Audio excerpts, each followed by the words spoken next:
முதல்ல இந்த ரிஷபராசிக்காரர்கள் யாருன்னு நான் உங்கள்கிட்ட சொல்றேன். அதுக்கப்புறமா இந்த ரிஷபராசினுடைய வாழ்க்கை எப்படி மாறுதுன்னு பார்க்கலாம். அதாவது உங்களுடைய வாழ்க்கை எந்த அளவுக்கு மாற்றத்தை சந்திக்கின்றதையும் நான் சொல்றேன்.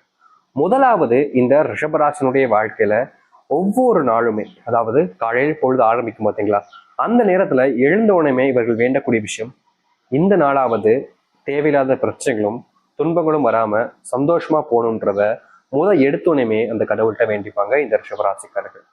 எதுக்குங்க எரிச்சோடனே இப்படிப்பட்ட வேண்டுதல் வைக்கிறாங்கன்னா, இவர்களுடைய வாழ்க்கையில, அதாவது ரிஷபராசினுடைய வாழ்க்கையில காலையில் எழுஞ்சதுல இருந்து இரவு நாள் இந்த நாள் முடிவதற்கு முன்பு ரொம்ப பெரிய அளவிலான கஷ்டங்களையும் துன்பங்களையும் தான் பார்ப்பாங்க. முக்கியமா இவர்களுடைய வாழ்க்கையில ஒரு நாள் கூட இவங்க அழுகாம, துன்பப்படாம, கஷ்டப்படாம இருந்ததே கிடையாது. ஏன் ஒரு நாள் கூட நிம்மதியா தூங்குனது கூட கிடையாது இந்த ரிஷபராசிக்காரர்கள். தன்னுடைய வாழ்க்கையினுடைய அத்தனை துன்பங்களையும் பார்த்துட்டாங்க. முக்கியமா வாழ்க்கையே வெறுத்து போய் தான் வாழ்க்கையை வாழ்ந்துகிட்டு இருக்காங்க. எல்லா விதமான விஷயங்களையும் என்னுடைய வாழ்க்கையில இழந்துட்டு சாமி, அப்படி இழந்து வாழக்கூடிய ஒரு நபர்கள்னா அது இந்த ரிஷபராசிக்காரர்கள் தான். இப்படி ரிஷபராசினா துன்பம், துன்பம் தான் ரிஷபராசின்ற மாதிரி எவ்வளவோ விஷயங்கள்ல இவருடைய வாழ்க்கையில பெரும் அளவிலான கஷ்டங்களையும் துன்பங்களையும் ஒவ்வொரு நாளும் பார்த்துக்கிட்டு இருக்காங்க. என்னைக்குதான் சாமி என்னுடைய வாழ்க்கையில மாற்றம் ஏற்படும்? நானும் அந்த கடவுளை வேண்டாத நாட்கள் கிடையாது. செல்வ கஷ்டம் இருக்கு, செல்வத்தினுடைய துன்பங்கள்னால என்னுடைய வீட்டுல ஏகப்பட்ட பிரச்சனைகள் என்பது நாளுக்கு நாள் அதிகரிச்சுக்கிட்டே தான் இருக்கு. ஆனா எனக்குன்னு உதவி செய்வதற்கோ இல்லை என்னுடைய கஷ்டங்களை புரிஞ்சுக்கிட்டு எனக்காக சப்போர்ட் செய்வதற்கோ யாருமே இல்லையே சாமி. நண்பர்கள்னு சொல்லிக்கிறதுக்கு கூட எனக்கு உறவுகள் கிடையாதே சாமி. எல்லோருமே என்கிட்ட நெருக்கமா பழகுறாங்க, நல்லவங்களா மாறி தெரியுறாங்க. முக்கியமா சொல்ல போனா இந்த ரிஷபராசினுடைய வாழ்க்கையில ரொம்பவே நெருக்கமா அன்பு காமிப்பாங்க இவர்கள் மேல. ஆனா இதுல ஒரு விபரீதமான காரியம் என்னன்னா, இந்த ரிஷபராசிக்காரர்களை பத்தி நல்லாவே தெரியும் மற்றவங்களுக்கு. இவர்கள் ரொம்ப டேலண்டான பர்சன். முக்கியமா சொல்லணும்னா எந்த ஒரு விஷயத்தை எடுத்தாலும் சரிங்க, ரொம்ப எளிமையா புரிஞ்சுக்கிட்டு அதை செஞ்சு முடிச்சிருவாங்க. அது மட்டும் இல்லைங்க, இந்த ரிஷபராசிக்காரர்கள் ஒரு விஷயத்த செய்யணும்னு முடிவு பண்ணிட்டாங்கன்னா ரொம்ப எல்லாம் கஷ்டப்பட வேண்டிய அவசியமே இருக்காதுங்க. ஏன்னா இவருடைய மனசு அப்படின்றது பாத்தீங்கன்னா எல்லாத்தையுமே எளிமையா புரிஞ்சுக்கிட்டு எதை எப்படி செஞ்சா அதுல சக்சஸ் கிடைக்கும்ன்றதையும் தெரிஞ்சுக்கிட்டு வாழக்கூடிய ஒரு நபர்கள்னா அது இந்த ரிஷபராசிக்காரர்கள் தான். இதனாலதான் என்னமோ தெரியலங்க, இந்த ரிஷபராசிக்காரர்கள் எல்லாத்தையுமே எளிமையா கத்துக்கிறதுனால இவர்களை வச்சு நிறைய நபர்கள் பலன் அடைஞ்சிருக்காங்க சொல்லலாம். அதாவது பலன் எப்படி சொல்றதுன்னா, இவர்களை முன்னிறுத்தி ஒவ்வொரு செயல்களையும் செய்வாங்க. ஆனா கடைசி நிமிடத்துல அந்த வாழ்க்கையினுடைய அந்த இடத்துக்கு வெற்றிக்கு வந்துட்டோம் அப்படின்றது தெரிஞ்ச உடனே முடிஞ்ச அளவுக்கு இவர்களை எந்த அளவுக்கு மட்டம் தட்டி பேச முடியுமோ, எந்த அளவுக்கு இவருடைய கேரக்டரை மற்ற விஷயங்களை குறை சொல்ல முடியுமோ அந்த அளவுக்கு மற்ற எல்லாத்தையுமே இவர்களை வச்சு குறை சொல்லி இவர்களை அந்த ஒரு விஷயத்துல இருந்து நீக்கி எல்லாத்தையுமே தான் தான் செஞ்சேன்ற மாதிரி பலனை எடுத்துப்பாங்க. முக்கியமா சொல்ல போனா இந்த நாள் வரைக்குமே இந்த ரிஷபராசிக்காரர்களுக்கு வேலைக்கு போறதே பிடிக்கலன்னு தாங்க சொல்லணும். வேலைக்கு போற இடத்துல ரொம்ப பெரிய ஏமாற்றங்களை இவங்க சந்திச்சிருக்காங்க. ஏன்னா வேலைக்கு போற இடத்துல இவர்கள் ஒழுங்கா நல்லபடியா நல்ல வேலையை தான் பார்த்தாங்க. ஆனா அங்க இருக்கக்கூடிய சில நபர்கள் இவர்களை எப்படி பயன்படுத்திக்கிட்டாங்க அப்படின்னா, இவங்க கூட ரொம்ப நெருக்கமா அன்பு காமிப்பதென்ன, பாசம் காமிப்பதென்ன, இவர்களுக்காக எல்லா விதமான விஷயங்களும் செய்வதென்னு எல்லாத்தையுமே செஞ்சாங்க. ஆனா கடைசி நிமிடத்துல எல்லாத்தையுமே இவர்களுக்காக செஞ்சதுக்கு அப்புறமா அந்த கடைசி நிமிடம் வரும் பார்த்தீங்களா, அந்த இடத்துல இவர்களை வச்சு சரியா பலன் அனுபவிச்சுக்கிட்டாங்கன்னு தாங்க சொல்லணும் மற்ற நபர்கள்.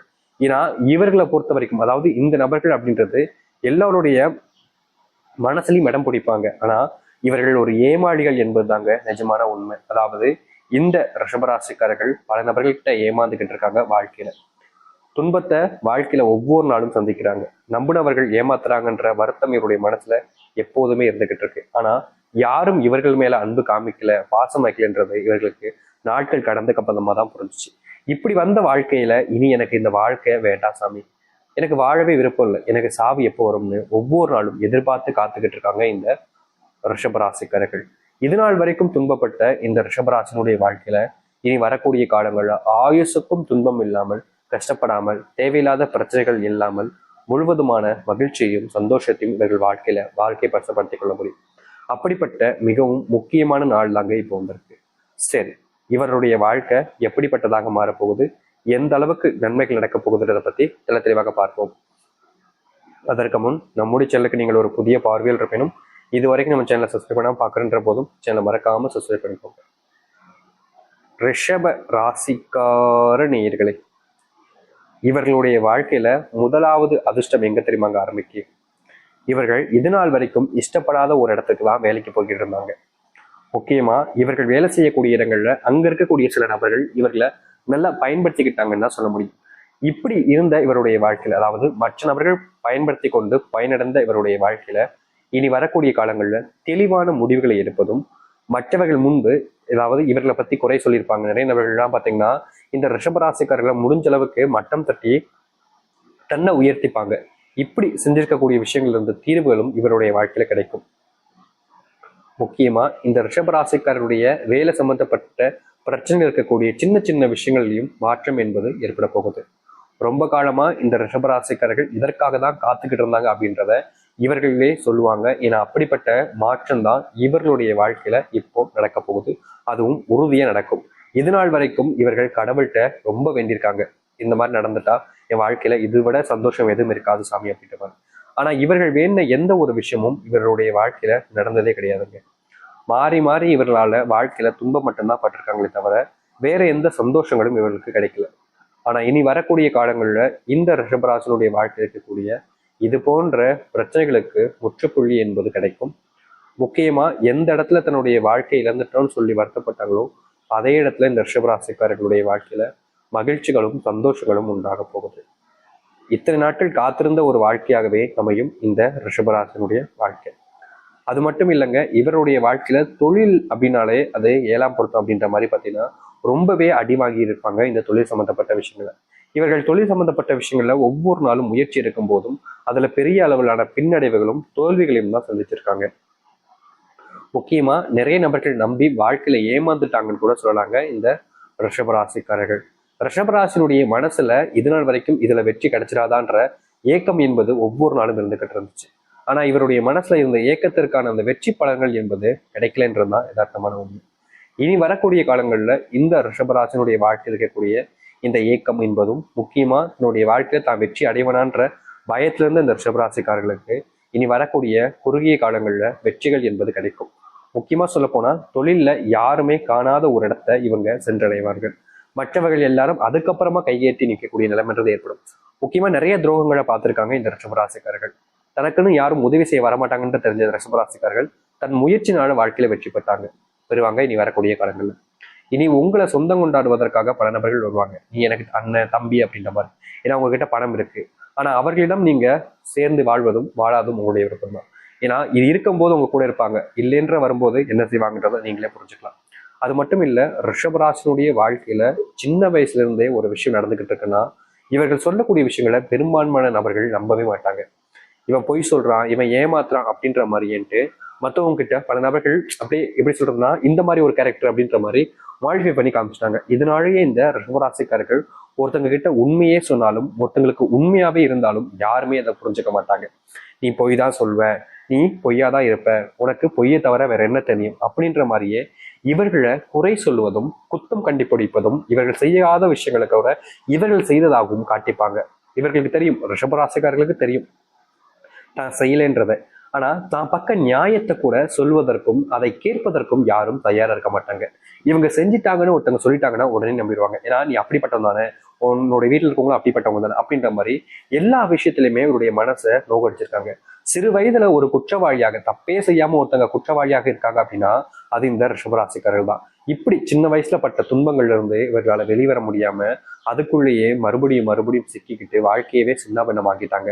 இதனாலே பல நாட்கள் அவங்க ஆசைப்பட்டிருக்காங்க, இன்னொரு வாழ்க்கையில சந்தோஷத்தை கொடுக்காத சாமி, எனக்கு சாவை கொடு சாமி, என்னுடைய சாவை எனக்கு கொடு, நான் இங்க இருக்கிறத எனக்கு பிடிக்கவே இல்லை, வாழ இஷ்டம் இல்லைன்னு எவ்வளவு நாட்கள் இப்படிலாம் இவங்களுடைய மனசுல எண்ணங்கள் தோணிருக்கு.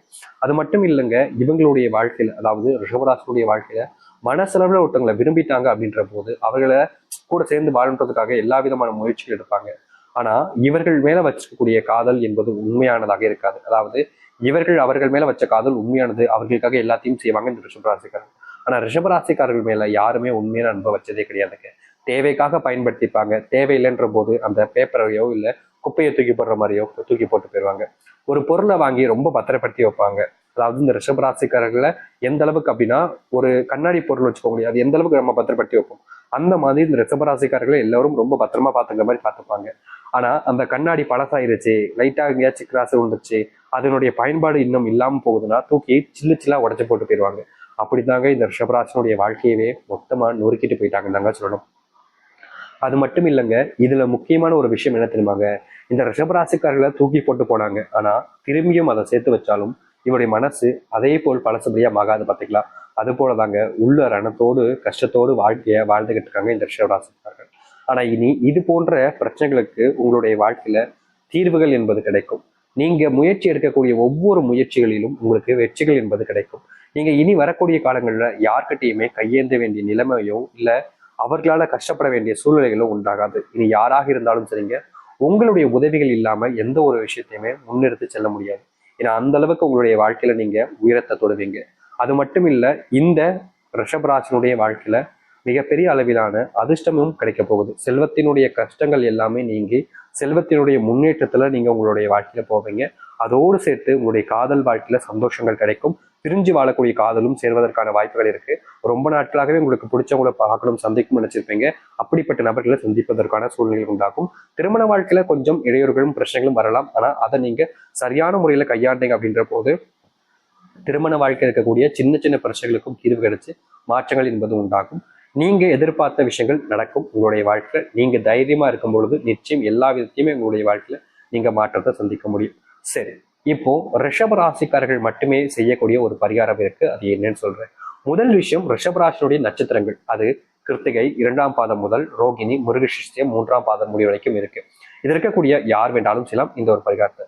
அப்படி ரிஷபராசிக்காரர்கள் என்ன பரிகாரம் செய்யணும்னு வச்சுக்கிறீங்களா? முதலாவது ரிஷபராசினுடைய அதாவது ராசி அதிபதி அப்படின்னாலே அது சுக்கிர பகவான். கடவுள் யாரு? மகாலட்சுமி. நீங்க சுக்கிர பகவானை வணங்குறீங்களோ இல்லையாங்க, சுக்கிர பகவானையும் மகாலட்சுமியும் சேர்த்து வணங்குறீங்க அப்படின்ற போது ரொம்ப பெரிய மாற்றத்தை உங்களுடைய வாழ்க்கையில செஞ்சுப்பீங்க. உண்மையாவே நடக்குமாங்க ஐயா, சத்தியமா சொல்றேங்க. இந்த சுக்கிர பகவானையும் மகாலட்சுமியும் சேர்ந்து வணங்குனீங்க அப்படின்னா வாழ்க்கையில நீங்க இழந்த எல்லாத்தையுமே நீங்க மீட்டெடுக்க முடியும். அப்படி வணங்கக்கூடிய நாள் என்னன்றதை நான் சொல்றேன். சரியாக இந்த ரிஷபராசிக்காரர்கள் 7 வாரங்கள் தொடர்ச்சியாக 7 வாரங்கள் இதை நீங்க செய்யணும். அப்படி என்ன செய்யணும்னா, தொடர்ச்சியாக 7 வாரங்களில் வரும் வெள்ளிக்கிழமையில் காலையிலிருந்து சரியா எத்தனைனா ஒரு அதிகாலை 4 மணிலிருந்து 6 மணிக்குள்ளேயும், அப்படி இல்லைன்னா மாலை நேரத்தில் ஒரு 6 மணிலிருந்து 7 மணிக்குள்ளேயும் இந்த காலகட்ட நேரங்களுக்குள்ள இது பிரம்மமுகூர்த்த நேரம் என்றும் கூறப்படுகிறது. இப்படிப்பட்ட நேரத்துல நீங்க மகாலட்சுமியை வீட்டுல வணங்க போறீங்க. அதுவும் எப்படி வணங்க போறீங்க அப்படின்ற போது பாத்தீங்கன்னா, உங்களுடைய பூஜை அறையில ஒரு தாம்பூல தட்டை எடுத்துக்கோங்க. அந்த தாம்பூல தட்டு நிறைய கல்லூப்பு எடுத்துக்கோங்க. அந்த கல்லூப்பு எடுத்ததுக்கு அப்புறமா அந்த கல்லூப்பு மேலேயே நீங்க கண்டிப்பா வெள்ளை நிற மொச்சையை வைக்க வேண்டும். எதுக்கு கல்லுப்பு வெள்ளை நிற மொச்சை என்ற கேள்வி வரும். வெள்ளை நிற மொச்சைங்கிறது சுக்கிர பகவானுடைய நிறம். வெள்ளை, வெள்ளையினுடைய அந்த அதிபதி, வெள்ளையினுடைய சக்தி. வெள்ளை அப்படின்னாலே சுக்கிர பகவான் ரொம்ப இஷ்டமற்ற நிறம். அப்படிப்பட்ட வெள்ளையில் இருக்கக்கூடியது இந்த வெள்ளை நிற மொச்சை. அதை நீங்க எடுத்துக்கலாம். அதுக்கப்புறமா கல்லுப்பை நீங்க ஒரு கப் போட்டுக்கோங்க. கல்லுப்பு தெரியும் அனைவருக்கும், மகாலட்சுமியோட சக்தி பூர்ணமா இருக்கக்கூடிய ஒரு விஷயம் தான் இது. இப்படிப்பட்ட ரெண்டத்தையுமே எடுத்ததுக்கு அப்புறமா பூஜையில வைங்க. அதற்கு மேல ஒரு அகல் விளக்கு, அந்த அகல் விளக்குல ₹1 நாணயம், அப்புறம் ஒரு எண்ணெய் ஊற்றி நீங்க தீபத்தை வீட்டில் ஏத்துருங்க. நிச்சயம் இதை செஞ்சு முடிக்கும் போது உங்களுடைய வாழ்க்கையில மிகப்பெரிய நன்மைகளும் மாற்றத்தையும் சந்திப்பீங்க.